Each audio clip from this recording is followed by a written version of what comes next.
ভাই। হ্যাঁ আছি দাদা, হবে হবে, সমস্যা নাই। আমি আপনাদের সামনে সালিম সোহেল ভাই। ভাইকে একটু নিয়ে আসলাম। আমরা আছি পাবনা দাদা, পল্লী চলুন বিদ্যুৎ ইনশাল্লাহ কাজ সমিতি করবো। 2-এর রত্ন কর্মকর্তা এই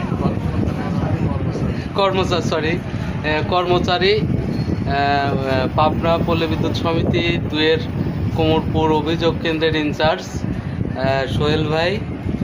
খুব ভালো মানুষ।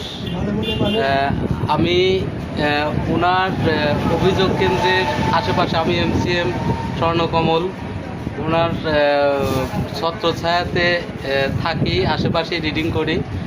উনি বিপদ আপদে, এমসিএমদের বিপদ আপদে সব সময় সর্বক্ষণ সাথে থাকে। আমাদের যে কোনো বিপদেই সোহেল ভাইকে আমরা পাশে পাই। সোহেল ভাই নিঃসন্দেহ একজন ভালো মানুষ। সোহেল ভাইকে এইটুকু তুলে না ধরলে মনে হয় আমার খুব একটা শান্তি পাচ্ছিলাম না। সেই জন্য সোহেল ভাইকে হাই বলে দেন। ধন্যবাদ সবাইকে। ভিডিওটা বেশি বেশি দেখবেন এবং শেয়ার করবেন। খুব ভালো একজন মনের মানুষ আমার এবং কাছের লোক, খুবই ভালো। আল্লাহ হাফেজ।